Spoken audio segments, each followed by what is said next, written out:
వాక్యాలు కూడా ఉన్నాయి. దాన్ని బట్టి చూసి నేను బైబిల్లో నేను చెప్పాల్సింది అనుకున్నాను. 91వ కీర్తన, దానిలో మనకి ఎన్నో ఆధారం ఉంటే నీకు ఏ అపాయమును రాదు, ఏ తెగులు నీ గుడారమును సమర్పించదు. 11వ వచనంలో చూస్తుంటే నీ మార్గమన్నింటిలోనూ నిన్ను కాపాడుటకు ఆయన నిన్ను కూర్చి తన దూతలను ఆజ్ఞాపించి ఉన్నాడు. 12వ వచనంలో చూస్తుంటే నీ పాదములకు రాయి తగలకుండా వారు నిన్ను తమ చేతుల మీదుగా ఎత్తుకుంటుంది.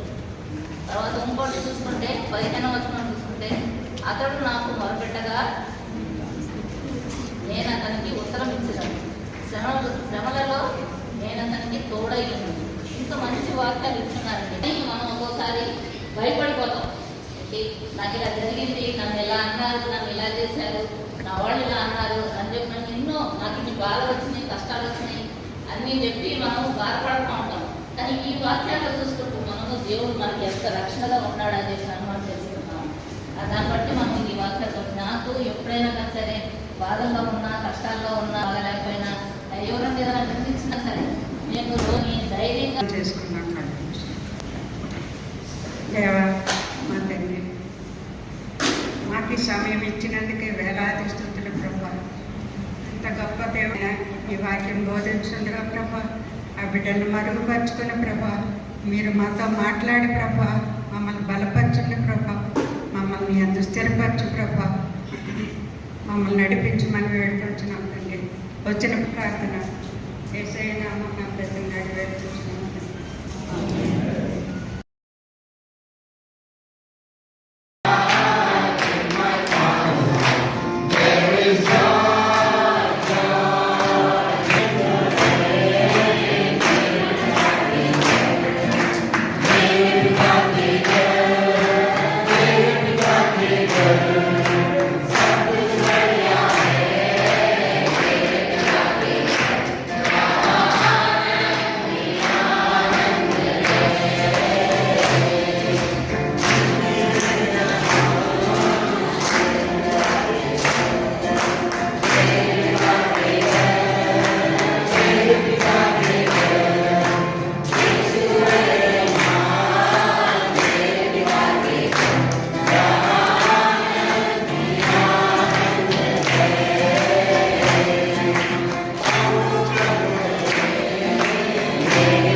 talking about the day of the Lord, which is the thanks and